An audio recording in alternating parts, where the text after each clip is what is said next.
Dans l'édito de ce jour, très chers téléspectateurs, nous parlerons de cette prouesse enregistrée par l'armée burkinabé. Le 16 décembre 2019, une importante base logistique terroriste a été démantelée dans la localité de Bel-Ourou, dans le Soum, près de la province d'Arbinda. Et 4 terroristes ont été neutralisés de l'armement lourd saisi. Et le 18 décembre également, un important arsenal saisi dans les mains des groupes terroristes non loin d'Arbinda, dans la province du Soum. Une prouesse à mettre à l'actif des éléments du groupement de forces pour la sécurisation du Nord. Pour donc parler de cette actualité, nous recevons Ismaël Ouedraogo, notre éditorialiste. Bonjour. Vanessa Diasso, bonjour. Mesdames et messieurs, bonjour à tous et à toutes. Et bonjour à tous les soldats qui sont dans ces zones difficiles actuellement. C'est un important coup dur sur la capacité opérationnelle de ces groupes. Ben oui, il faut le dire, hein, et puis saluer du tout, surtout, saluer surtout donc la détermination et l'engagement ferme de nos soldats sur le terrain. On pourrait même qualifier le mois de décembre de mois quand même assez salutaire pour un début.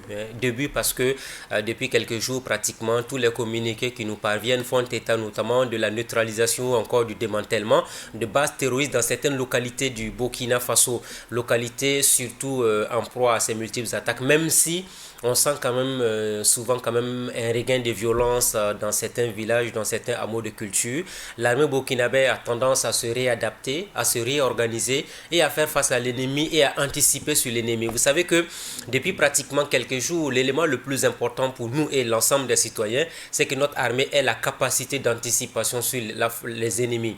Et aujourd'hui, si l'ennemi, on arrive à le surprendre, à pouvoir identifier ces caches d'armes, à pouvoir identifier ces trafiquants de drogue, parce que finalement, à travers les différentes découvertes qui sont enregistrées actuellement, on se rend compte que tout simplement, il y a des trafiquants de drogue, il y a également des voleurs de bétail, et il faut impérativement trouver les justes milieux pour éliminer tout ce banditisme de type nouveau dont est victime le Burkina Faso. Vous avez énuméré donc la liste donc des prouesses réalisées par les forces armées nationales. Il faut les saluer, il faut les encourager et puis leur demander de continuer la bonne mission à leur confier sur le terrain. Le Burkina, c'est vrai, traverse des moments difficiles. La crise sécuritaire n'épargne pratiquement personne. Mais au moins, chaque fois quand on apprend que l'armée burkinabé a réalisé des actions concrètes sur le terrain, l'armée burkinabé est parvenue à diminuer le nombre des ennemis du Burkina Faso, c'est tant mieux pour la sécurité. Et puis bon, se dire aussi que déjà qu'on a un budget assez consistant de 204 milliards prévu pour 2020 et également 220 milliards pour la défense en 2020 et 104 milliards pour la sécurité donc en 2020, ça fait 324 milliards pour la sécurisation. On se dit déjà que si on a des victoires obtenue partiellement sur le terrain et que cette aide qui va être apportée à travers notamment le budget de l'État gestion 2020 était concrétisée sur le terrain, il n'y a pas de raison que le Burkina Faso n'ait pas une victoire. Mais la victoire définitive ne pourrait être obtenue que quand il y aura la collaboration des populations locales, que quand les populations elles-mêmes vont comprendre que quand il y a un policier, un militaire ou un gendarme dans une localité, cet élément-là n'est pas là pour travailler contre quelqu'un, mais il est là pour protéger les populations locales, il est là pour apporter sa contribution à ce qui est la sécurisation sur l'ensemble du territoire et on ne peut que saluer déjà les efforts qui ont été enregistrés sur le terrain. Et ces deux opérations ont été menées pratiquement dans la même zone avec tout cet arsenal qui a été saisi. On voit donc que le Soum était véritablement Ben oui, une zone difficile. Vous savez, il y a deux régions particulièrement, enfin il y en a même trois maintenant, qui sont particulièrement, qui constituent les épicentres, on pourrait le dire, parce que généralement on dit l'épicentre, mais il y en a trois aujourd'hui au Burkina. Vous avez d'abord le Soum, avec notamment tous ces villages environnants. Vous avez Diguel, Kelbo, Tinakov, Déou, toutes ces localités qui sont un peu isolées, qui n'étaient pas du reste accessibles avant même qu'on ne parle de terrorisme au Burkina Faso, en remontant vers Gorom, Arbinda et tout ça. Mais aujourd'hui, force est de constater que finalement, il y a eu une certaine absence de l'État ou la présence non marquée de l'État qui a permis bien l'éclosion de ces mouvements terroristes. Et vous allez dans la région de l'Est du Burkina avec les forêts et puis ces pistes encore, ces villages un peu reculés les uns des autres. Tout cela a contribué à ce qu'il y ait certainement donc une résurgence des mouvements terroristes dans ces différentes localités. Le centre-nord, avec chef-lieu Kaya qui est également touché. Donc vous avez trois régions particulièrement qui sont régulièrement confrontés. On n'oublie pas encore, malheureusement, quand on parle de terrorisme, la question des frontières Burkina, Mali, Niger qui intervient de façon continue. Mais il faut remarquer une chose, c'est que le Burkina Faso est en train de se réadapter, de se réorganiser, de comprendre la physionomie de l'ennemi. Parce que, comme on le dit, on le répète, c'est une guerre asymétrique, ce n'est pas une guerre de front où vous avez donc des soldats en face de vous qui viennent vous défier avec un armement que vous maîtrisez, mais vous avez affaire à souvent des délinquants, des bandits armés, des narcotrafiquants, des personnes de mauvaise foi qui viennent attaquer et qui fuient dans la nature. Donc, des vendeurs de drogue. Et il y en a même qui faisaient de l'exploitation des femmes parce qu'on a parlé d'esclaves sexuels qui ont été libérés par les forces armées nationales. Un aspect très important qu'il faut saluer parce que nous-mêmes on s'attendait à ce que toutes les associations féminines se mettent debout comme un seul homme pour dire aux forces armées nationales bravo et félicitations, nous vous soutenons, nous sommes derrière vous, nuit et jour, nous prions pour que Dieu vous accompagne dans votre noble mission. Parce que libérer des esclaves sexuels, comme cela a été dit dans un communiqué des forces armées nationales, c'est quand même une grande première. Qui aurait cru qu'au Burkina Faso, ces personnes de mauvaise foi allaient en arriver à cette extrémité d'utiliser des femmes comme des esclaves dont on abusait comme on voulait et finalement se traumatiser, martyriser ces bonnes dames-là. Donc, ce qui est important, c'est que ces trois zones-là, on est en train de se réadapter. Je pense que souvent, quand vous discutez avec certains hauts gradés de l'armée burkinabé, le Burkina réadapte chaque jour qui passe sa stratégie militaire, comment contrer l'ennemi, comment le surprendre, et nous espérons que tôt ou tard, la victoire sera nôtre. Et puis bon, vous rappelez les histoires d'aéronefs, les communiqués qui sont faits, et on a des soldats aujourd'hui aguerris qui continuent de se battre au péril de leur vie, qu'il faut saluer, qu'il faut encourager. Et nous pensons que, vous l'avez dit, le Soum fait partie des zones les plus sensibles de la lutte contre le terrorisme au Burkina. L'Est aussi, c'est la même chose. Le centre nord également, c'est la même chose.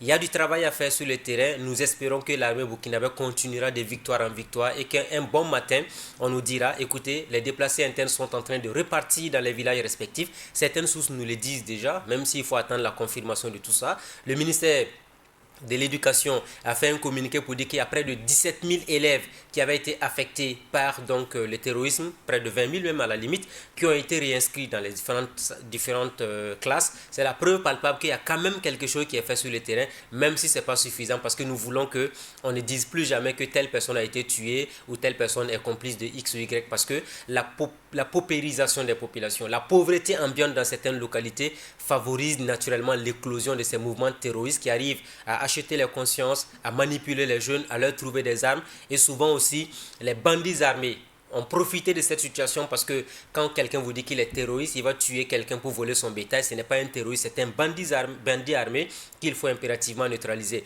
Un trafiquant de drogue, parce qu'il veut tout simplement écouler sa marchandise dans cette zone-là, il faut le neutraliser. Donc, vous voyez, le Burkina est confronté à plusieurs types d'attaques aujourd'hui qu'il faut impérativement travailler à mettre fin. Mais ça prendra du temps et nous espérons que le Burkina sera à la hauteur de cette violence qui lui est imposée.